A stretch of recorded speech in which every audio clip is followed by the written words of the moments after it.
বন্ধুরা, এই ক্লাসে আমরা নৌ বিপদ বলতে কি বোঝায় এবং নৌ বিপদ সমূহ সম্পর্কে জানবো বা নৌ বিপদের ক্লাসিফিকেশন সম্পর্কে আমরা জানবো। দেখো, নৌ বা সমুদ্র পথে যে সকল বিপদের কারণে কোনো জাহাজস্থ পণ্য এবং মাসুলের ক্ষতি হয় তাকে নৌ বিপদ বলে। অর্থাৎ নৌ বা সমুদ্র পথে যখন চলার সময় বা যে সকল বিপদের কারণে, যখন একটা নৌকা বা একটা জাহাজ যখন নদী পথে বা সমুদ্র পথে চলে, তখন যেই সকল বিপদের কারণে জাহাজের পণ্য বা মাসুলের ক্ষতি হয় তাকে নৌ বিপদ বলে। যেরকম ঝড় তুফান, নিমজ্জিত পাহাড়, বরফ পিণ্ডের সাথে ধাক্কা ইত্যাদি প্রাকৃতিক কারণে এবং ডাকাতি, চুরি ইত্যাদির ন্যায় মানব সৃষ্ট বিপদের ফলে নৌ বিপদ সৃষ্টি হয়। অর্থাৎ এটা প্রাকৃতিক এবং অপ্রাকৃতিক বা মানব সৃষ্টির কারণে কিন্তু নৌ বিপদগুলো হয়। এবং নৌ বিপদ কি? যেই সকল বিপদের কারণে একটা জাহাজ বা জাহাজের পণ্য বা মাসুলের ক্ষতি হয়। দেখো, নৌ বিপদ হলো অনিশ্চিত ও পূর্বে অনিরূপণযোগ্য কোনো বিপদ। আগে থেকে অ্যাজিউম করা যায় না ভাই এটা হতে পারে। নৌপথে সংগঠিত প্রাকৃতিক ও অপ্রাকৃতিক বিভিন্ন ধরনের বিপদের অন্তর্ভুক্ত। অর্থাৎ মাত্র যাকে দেখলাম, ঝড় তুফান, নিমজ্জিত পাহাড়, বরফ পিণ্ডের সাথে ধাক্কা, এগুলো কিন্তু সব প্রাকৃতিক রিজনের মানে প্রাকৃতিক বিপদ। কিন্তু ডাকাতি, চুরি এগুলো কিন্তু সব মানবসৃষ্ট বা অপ্রাকৃতিক বিভিন্ন ধরনের বিপদ। এই ধরনের বিপদে জাহাজে বাহিত মালামাল এবং মাসুলের ক্ষতি হতে পারে। তো এই বিপদগুলোর জন্য মূলত জাহাজের মালামাল এবং মাসুলের বা ভাড়ার ক্ষতি হতে পারে। আচ্ছা, এবার আমরা এই দুই প্রকার নৌ বিপদ সম্পর্কে দেখব। প্রথমে হলো প্রাকৃতিক বিপদ।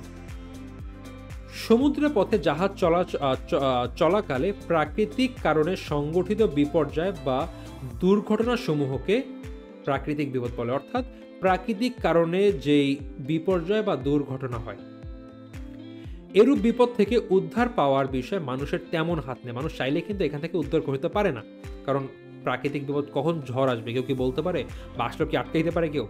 আকস্মিকভাবে এসব বিপদ ঘটায়। সতর্ক হওয়ার পূর্বেই অনেক সময় এরূপ বিপদ ঘটে। সাধারণত সমুদ্রপথে প্রাকৃতিক বিপদ নিম্নোক্তভাবে ঘটতে পারে: হঠাৎ করে সামুদ্রিক ঝড় বা ঘূর্ণিবর্তনের সৃষ্টি। হঠাৎ করে ঘূর্ণিঝড় সৃষ্টি হলো, পড়ে যেতে হবে, তখন মানে বিপদে পড়তে হবে। কারণ একটা তো জাহাজ বলতে পারে না, খুব একটা প্রপারলি বলতে পারে না যে ভাই আজকে এই ঝড়টা হবে। হয়তো এরকম হতে পারে যে এখানে প্রাকৃতিক অবস্থা ভালো না, কিন্তু কবে কি ঝড় হবে এটাকে আগে থেকে অ্যাজিউম করা যায়? সম্ভব না। কিন্তু সমুদ্রের গর্ভে নিমজ্জিত পাহাড়ের সাথে ধাক্কা হতে পারে। সমুদ্র গর্ভে পাহাড় আছে, যাওয়ার সময় পাহাড়ের টিলাটা এত উঁচা ছিল, জাহাজের তলায় লেগে ক্ষতি হতে পারে। ভাসমান বরফ খণ্ডের সাথে ধাক্কা লাগা। টাইটানিকে কি হয়েছিল বলতো? বড় একটা কিন্তু বরফ পিণ্ডের সাথে ধাক্কা লেগে জাহাজ ডুবে যায়। ঠিক এরকমও কিন্তু হতে পারে যে যখন যাচ্ছে কোনো জাহাজ, সমুদ্রের যে বরফ পিণ্ডের সাথে ধাক্কা লেগে কিন্তু ক্ষতি হতে পারে। সো এগুলো ছিল প্রাকৃতিক বিপদ, যেগুলো প্রাকৃতিক রিজনে হয়ে থাকে। এইবার আমরা দেখব অপ্রাকৃতিক। প্রাকৃতিক কারণ ব্যতীত মানব সৃষ্ট এবং অন্যবিধ কারণে সংগঠিত বিপদসমূহকে অপ্রাকৃতিক বা নৈতিক বিপদ বলে। অ্যাকচুয়ালি প্রাকৃতিক বাদে বাকি সবগুলো কিন্তু মানব সৃষ্ট, এবং এজন্য এগুলোকে অপ্রাকৃতিক বা নৈতিক বিপদ বলে। বিকজ মানুষের নৈতিকতার অভাবেই কিন্তু মানুষের কাজগুলো করে, এর জন্য এটাকে নৈতিক বিপদ বলা হচ্ছে। দেখো, কি হতে পারে? জলদস্যু। যখন জাহাজ সাগর থেকে যায়, জলদস্যু কিন্তু অ্যাটাক করতে পারে, করে কিন্তু জানমালের ক্ষতি করতে পারে, মাল নিয়ে যেতে পারে, ডাকাতি করতে পারে। যদিও এখন এটা অনেক কমে এসেছে, বিকজ বড় বড় জাহাজ অনেক সমুদ্রের অনেক ভিতর থেকে বা গভীর থেকে যায়, যেখানে জলদস্যুরা যায় না, বা এখন যেই সিকিউরিটি সিস্টেম অনেক উন্নত হওয়াতে এখন এটা একটু কমে এসেছে, বাট তবুও কিছু কিছু ক্ষেত্রে হয়।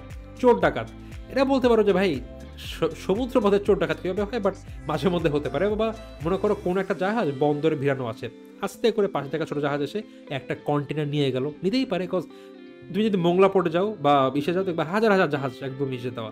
এখন পাশে একটা জাহাজ গিয়ে কোন জাহাজের পাশে গিয়ে কখন কি করতেছে নিয়ে যেতেই পারে একটা, যদি মানুষের অসতর্কতা থাকে চুরি হতে পারে কিছু কন্টেনার। বহিঃশত্রু, সো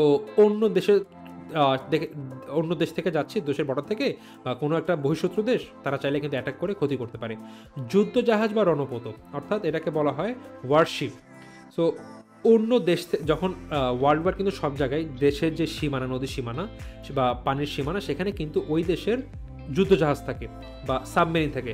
যাওয়ার সময় হতে পারে সাবমেরিনের সাথে সংঘর্ষ হয়েছে, বা কোনো কারণে হয়তো বা তারা সেখান থেকে কিছু গোলাগুলি ছুটতে পারে, এর ফলে কিন্তু পণ্য বা জাহাজের ক্ষতি হতে পারে।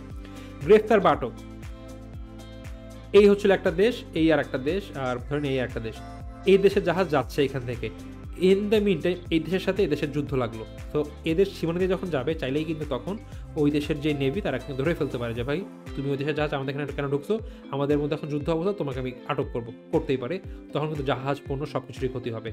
জাহাজের কাপ্তান ও কর্মচারীদের প্রতারণা মাঝে মধ্যে মাঝে মধ্যে বলতে জাহাজের কাপ্তান বা কর্মচারী কিন্তু প্রতারণা করতে পারে।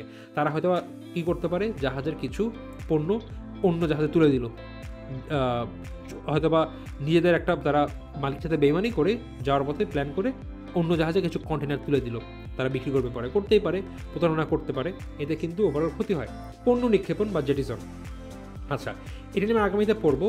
মাঝে মধ্যে যেটা হয়, জাহাজে অনেক কন্টেনার আছে, মনে করো জাহাজ এমন অবস্থায় পড়লো যে এখন জাহাজ ডুবে যাওয়া অবস্থা, এত ভার নিতে পারতেছে না, এরকমের জাহাজে অনেকগুলো কন্টেনার।